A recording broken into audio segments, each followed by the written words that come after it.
remercier le comité scientifique de m'avoir proposé de venir vous parler de l'état psychologique des sujets ayant été exposés à l'amiante. Alors pourquoi s'être intéressé à cette thématique ? J'aborderai pas les questions de préjudice d'anxiété sous un angle juridique, mais bien sur un angle plus médical.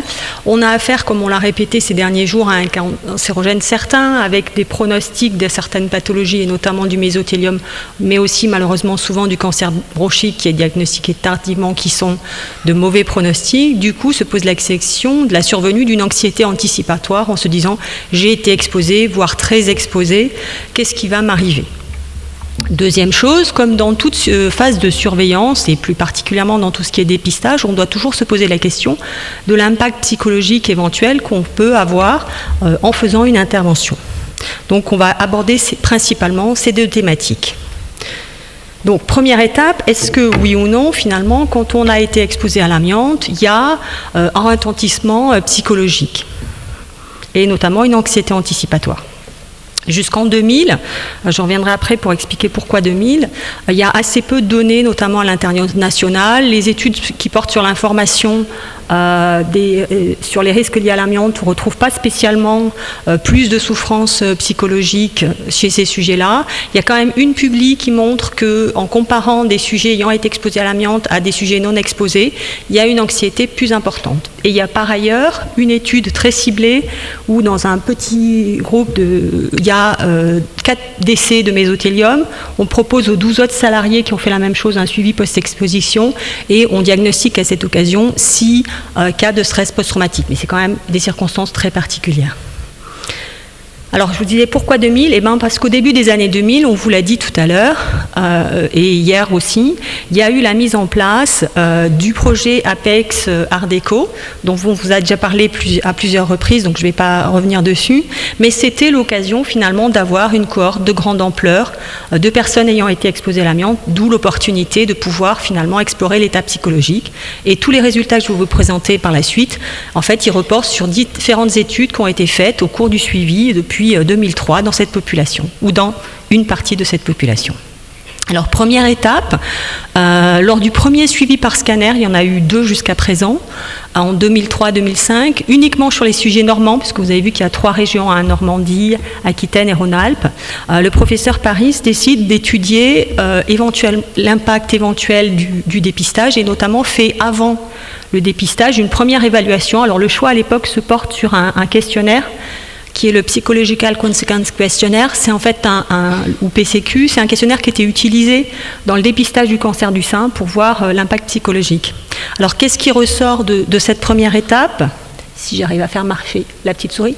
Première chose, il y a clairement un excès de souffrance psychologique déterminé par le PCQ, puisque vous avez 21% chez les sujets exposés, et à ce stade-là, on avait un groupe non exposés qu'on n'aura plus par la suite, où vous n'avez que 9% de souffrance. Donc clairement, il se passe quelque chose. Autre chose, on essaye de regarder quels sont les facteurs éventuellement associés. Alors, ce n'est pas forcément une relation de causalité, mais même pas du tout, mais c'est une association. Alors, on trouve une association avec le fait de penser être malade avant même le dépistage, avec, et c'est très intéressant, le niveau d'exposition auto-évalué.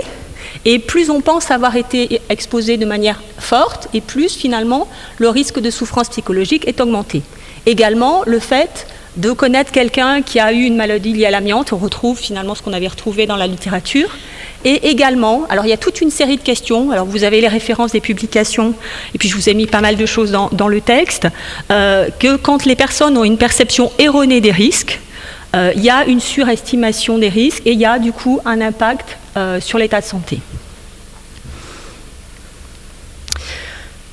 La deuxième phase de la surveillance, on décide de faire ça non pas que chez les sujets normands, mais chez tout le monde, et on utilise un outil que vous connaissez mieux, qui est l'échelle HAD, et finalement on retrouve exactement la même chose. Là, c'est un modèle qui prend en compte tous les éléments, et on retrouve le lien à la fois avec le fait de penser être malade, avec l'auto-exposition et avec la perception altérée de l'état de santé, des risques liés à l'amiante. Alors, après, deuxième étape qu'on voulait voir, c'est finalement, quand on fait ces scanners, est-ce que ça a un impact sur la santé ? Donc ça a été évalué lors de la première phase de scanner 2003-2005, chez les sujets normands. Alors, quand on fait des scanners, qu'est-ce qu'on peut trouver? Dieu merci, dans un certain nombre de cas, si je retrouve ma petite... Ah, j'ai perdu le petit point. Dommage. Ah, désolé. Donc, des scanners qui sont normaux, parfois des nodules qui sont isolés, des plaques pleurales, parfois une asbestose associée ou non avec des plaques pleurales, parfois d'autres pathologies, par exemple des lésions d'emphysème, des choses qui ne sont pas forcément en lien avec l'exposition à l'amiante, mais qui peuvent être révélées au scanner. Et parfois une combinaison de plusieurs anomalies. Alors la première chose qu'on voit, si vous vous mettez là, c'est la variation. Ça c'est avant scanner, ça c'est après scanner. Et la variation est là. Dans toutes les circonstances, de toute façon, le score augmente. Et de manière significative, ça veut dire que finalement, quel que soit le groupe, quels que soient les résultats, on a une tendance à ce que finalement l'état psychologique se dégrade. Donc ça c'est la première information. Mais quand même, il semblerait que dans un certain nombre de cas, ça se dégrade de manière plus importante. Et c'est essentiellement pour les plaques pleurales et de manière moindre pour l'asbestose. Donc il semble quand même que ce n'est pas si anodin que ça de continuer la surveillance. Ce qui ne veut pas dire qu'il ne faut pas la faire, hein, c'est pas ce que j'ai dit. Alors, du coup, on trouve des choses, on se dit, comment on pourrait agir là-dessus? Parce que c'est bien gentil de montrer qu'il y a quelque chose, mais est-ce qu'on peut finalement faire quelque chose? Alors, est-ce qu'on peut faire quelque chose? Il a été proposé, on s'est dit, on a vu que quand il surestime les risques, tout le monde va tomber malade, la pathologie la plus fréquente liée à l'amiante, c'est le cancer. Quand il y a comme ça une perception, disons, erronée des risques, même si ces risques sont réels, il faut quand même les ramener à leur juste mesure. On s'est dit, on va faire un essai. On prend la population convoquée pour le deuxième scanner, on la coupe en deux par tirage au sort. La moitié reçoit une information claire qui redonne la prévalence de tout ce qui avait été observé, les plaques pleurales, ça se trouve chez tant de personnes, combien il y a de cancers qui ont été diagnostiqués. La moitié de la cohorte le reçoit, l'autre moitié ne reçoit pas cette information, elle est juste convoquée pour le deuxième scanner. Alors, qu'est-ce qu'on observe? En gros, on observe deux choses. La première chose, c'est quand on informe les gens. En bleu, à chaque fois, pour chacune des trois exemples de questions, vous voyez que c'est la réponse, entre guillemets, qui correspond à la réalité et la fréquence des bonnes réponses entre ceux qui n'ont pas reçu la lettre, ceux qui l'ont reçue, mais qui, 6 mois après, s'en souviennent plus du tout, et ceux qui l'ont reçue, mais se souviennent encore de l'avoir lu, ça s'améliore. Ça s'améliore, quelle que soit la question. Donc là, on se dit chouette. L'idée, c'était d'augmenter les connaissances. Ça aura peut-être un impact. Bon. Il n'y a pas trop de secrets. Diapo d'après.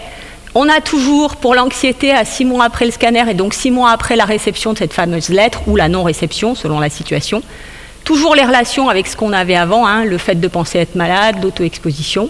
Mais par contre, la lettre, ça n'a pas d'impact particulier. Alors, peut-être c'est parce que quand on travaille sur la délivrance de l'information, il faut peut-être encore travailler sur le contenu et on va continuer à réfléchir là-dessus pour voir ce qu'on peut faire de mieux. Dernier point, ça va, je vais même trop vite.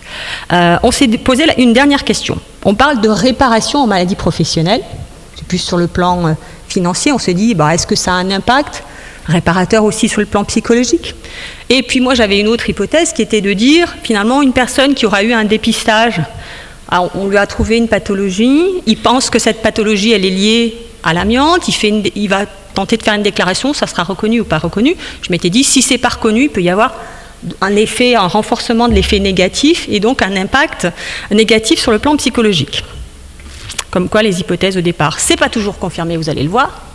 Donc là, sur cette évaluation de l'état psychologique, alors, on a 3 évaluations psychologiques chez ces sujets-là. Avant le premier dépistage, 6 mois après le premier scanner, 18 mois après le premier scanner.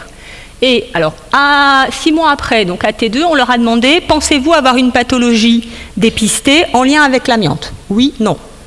Et 18 mois après le scanner, on leur a dit, avez-vous fait une déclaration de maladie professionnelle en lien avec une pathologie liée à l'amiante?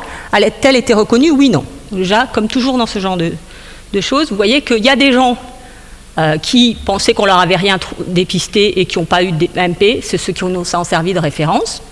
Et puis il y a quand même des gens, quand on leur avait posé la question 6 mois après, ils disent non, on m'a rien trouvé, mais 18 mois après, on leur a quand même diagnostiqué une MP reconnue. Alors peut-être que c'est quelque chose qui a été vu après, peut-être que ils n'ont pas bien compris la première question. Et donc on a comme ça 6 groupes qui combinent à la fois le dépistage et MP reconnu ou pas. Ça, c'est en fait une modélisation de l'anxiété. Plus le coefficient augmente, plus ça veut dire qu'il y a de risques d'anxiété dans ce groupe par rapport au groupe de référence. Et quand le petit p est significatif, ça veut dire que cette différence est significative. Et qu'est-ce qu'on regarde? Eh bien, on s'aperçoit que le seul groupe, les 3 groupes où finalement il se passe quelque chose, c'est pas tant lié au dépistage que finalement MP reconnu, MP reconnu, MP reconnu. Et mon fameux groupe, alors certes petit, où je pensais qu'ils allaient être frustrés, ils pensaient qu'on leur avait dépisté quelque chose. Finalement, le fait que la MP soit rejetée, ça les a plutôt, je pense, réconfortés, rassurés, ou en tout cas, ça montre rien. Après, les effectifs sont petits. Mais en tout cas, ça ne va pas dans le sens où, finalement, le rejet de la MP, ce qui était mon hypothèse au départ, serait finalement un impact délétère. Voilà. Alors, qu'est-ce qu'on fait avec tout ça? Qu'est-ce qu'on fait avec tout ça en pratique? En pratique, on fait ce qu'on a dit hier avec le professeur Klein, ce qu'on a dit ce matin avec le professeur Brochard. Dans les recommandations, parmi les choses qui sont indiquées, c'est la nécessité de donner une information. Et je pense qu'il faut vraiment revenir à ça. Il y a la nécessité, quand on fait une prescription de suivi post-exposition ou post-professionnel, il faut prendre le temps d'expliquer pourquoi on va le faire déjà, quels sont les attendus de cette surveillance, qu'est-ce qu'on peut trouver, et notamment si on trouve des nodules, qu'est-ce qui va se passer, parce que qui dit nodule, le professeur Laurent l'a abordé hier, normalement maintenant les recommandations, ça va nécessiter une surveillance par scanner et volumétrie de manière assez prolongée, selon le type de nodule. Pour certains nodules en verre dépoli, ça peut aller jusqu'à 5 ans, on va faire des scanners pratiquement tous les ans. Donc tout ça, à chaque scanner, on peut imaginer quand même l'anxiété qui serait active. Donc la nécessité de l'avoir anticipé, ça. Pareil, la nécessité, on l'a vu, de donner des informations finalement claires. Il y a des risques, il ne faut pas effectivement minimiser les risques, sinon en prévention, c'est la catastrophe. Mais il faut aussi que les patients qui ont été exposés soient capables de leur donner un niveau de risque. Et là, vous avez eu, au cours de ces 2 dernières journées, des informations claires, notamment dans le topo du professeur Perron, vous avez les prévalences des plaques pleurales, être capable de donner des informations chiffrées sur la réalité de ce qu'on peut observer, et aussi sur, finalement, plaques pleurales, qu'est-ce que ça veut dire en termes d'impact sur la santé. Dernier point, l'anxiété chez pas tout le monde. Alors là, je n'ai pas pu vous le présenter, mais on a fait aussi des entretiens qualitatifs. Et donc, je pense que là, il y a un rôle aussi dans la restitution après le scanner, d'écoute, d'être capable de dépister les sujets qui finalement ont l'air très anxieux au vu des résultats. Et méfiez-vous, parce que les résultats, c'est pas forcément les patients chez qui on va trouver, par exemple, une asbestose où on pourrait se dire, nous, oh là là, c'est grave, c'est embêtant. Ça peut être les patients chez qui on aura trouvé un nodule, un emphysème, des plaques qui vont être les plus anxieux. Il faut vraiment être à l'écoute et prendre le temps, même si je sais que du temps, vous n'en avez pas forcément beaucoup, mais prenez le temps pour la restitution après le scanner, parce que ça me semble un temps très important. Voilà.